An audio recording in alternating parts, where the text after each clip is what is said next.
Hola a todas y todos. Mi nombre es Víctor Sánchez Anguix, soy profesor de la Universidad Politécnica de Valencia y en este vídeo vamos a hablar sobre el procesado de data frames con Apache Spark. Estos son los objetivos de aprendizaje de este vídeo. Primero, aprenderemos a describir qué es un data frame dentro de Spark. Estos son los objetivos de aprendizaje de este vídeo. Primero, hablaremos sobre qué es Apache Spark y sobre qué son los data frames dentro de este framework de procesado de datos. Acto seguido, aprenderemos de forma práctica cómo podemos cargar ficheros estructurados de datos en Spark y finalmente aprenderemos a cómo realizar algunas transformaciones sobre estos data frames. Apache Spark es un framework de procesado masivo de datos. Apache Spark es un framework de procesado masivo de datos y por tanto su objetivo es el de ser capaz de procesar grandes volúmenes de datos en un tiempo razonable. A diferencia de otros frameworks como por ejemplo Apache Hadoop, en el caso de Apache Spark, la distribución de los datos puede ser tanto en disco como en memoria principal. Por lo tanto, cuando iteramos sobre un conjunto de datos que tenemos distribuido en memoria principal, normalmente el cómputo que realizamos con Spark es más rápido que si lo realizáramos con Apache Hadoop. Además, este framework ha sido bastante popular en los últimos años como uno de los frameworks principales para procesar grandes volúmenes de datos y por tanto es una habilidad bastante importante dentro de los entornos y ecosistemas de Big Data. Una de las primeras cuestiones que nos debemos de plantear cuando utilizamos Apache Spark es la forma en la que se representan conjuntos de datos. Esto es lo que se conoce como la abstracción de datos. En el caso de Apache Spark, la abstracción que utilizamos es la de data frame, que es muy similar a el concepto de data frame en otros frameworks similares, como ahora por ejemplo en Pandas dentro de Python o por ejemplo con los data frames de R. Un data frame no es más que una tabla con sus correspondientes columnas y con un esquema para cada una de estas columnas. La tabla, evidentemente, tiene también registros que conforman los datos que son contenidos en ese conjunto de datos. A diferencia de otros frameworks, los data frames en Apache Spark están distribuidos. Quiere decir que las filas realmente se encuentran distribuidas entre diferentes máquinas. Y a la hora de procesar esas filas, el procesamiento se realiza utilizando todas las máquinas que están disponibles dentro de un clúster. La API para trabajar con los data frames está disponible tanto en Scala como Java, Python y R. En este vídeo vamos a ver cómo podemos utilizar la API de Python para trabajar con los data frames de Spark y poder realizar transformaciones sobre conjuntos de datos que realmente se encuentran paralelizados entre múltiples máquinas de un clúster. Así que vamos ahora a ver un ejemplo. En este vídeo vamos a trabajar con Jupyter Notebooks, que es un entorno de desarrollo interactivo de Python. Por tanto, a medida que vayamos programando, podremos ir viendo los resultados. Primero que nada, vamos a leer el archivo CSV, que es de tipo de datos estructurados, que tenemos en este caso en local. ¿Vale? Si trabajáramos con un clúster de Spark Real, habría que poner, por ejemplo, la dirección del HDFS, pero como vamos a trabajar con un ejemplo que tenemos en local, vamos a poner una ruta local. Más concretamente, vamos a leer el archivo CSV que se encuentra en este caso. Esto evidentemente cambiará de ordenador a ordenador y dependiendo también del archivo que tengáis, en Home, Alumno, Big Data Prácticas, Examen. En este caso, pues por ejemplo, clients.csv. Simplemente un ejemplo de ruta que puedes realmente aquí poner cualquier ruta del ordenador donde tengas un archivo .csv. A la hora de leer este archivo CSV, vamos a decirle a Spark que intente inferir el esquema. Es decir, que a medida que va leyendo los registros de este CSV, intenta adivinar cuál es el tipo de datos de las columnas que tenemos en esta tabla.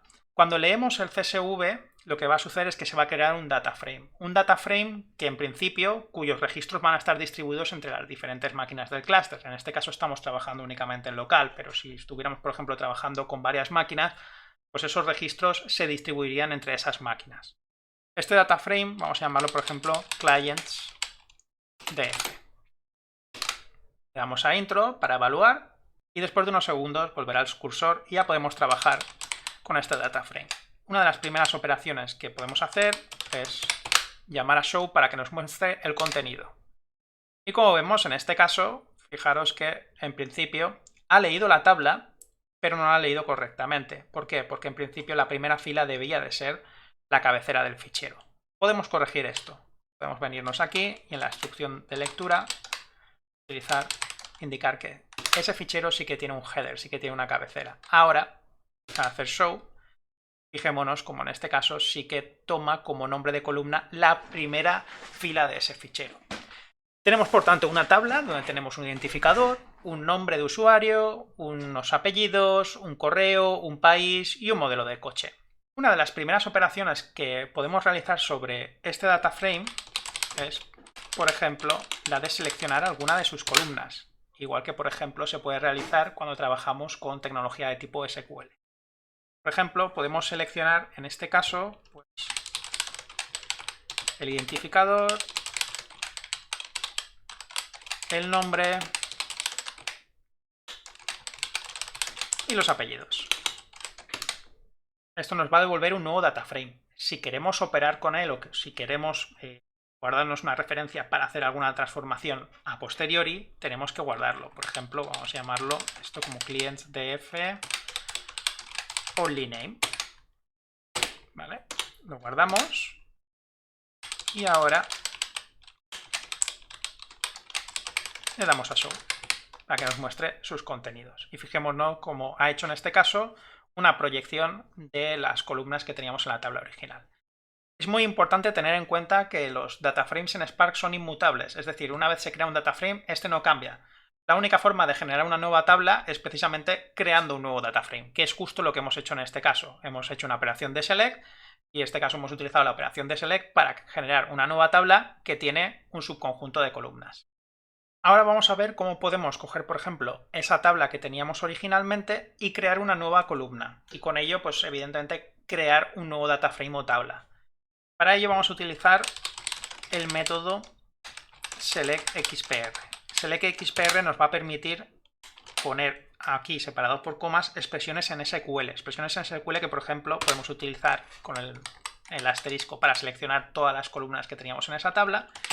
Y luego podemos aquí también poner cualquier sentencia válida en SQL para generar un nuevo atributo o una nueva columna en este caso. Por ejemplo, vamos a hacer que el resultado de coger el country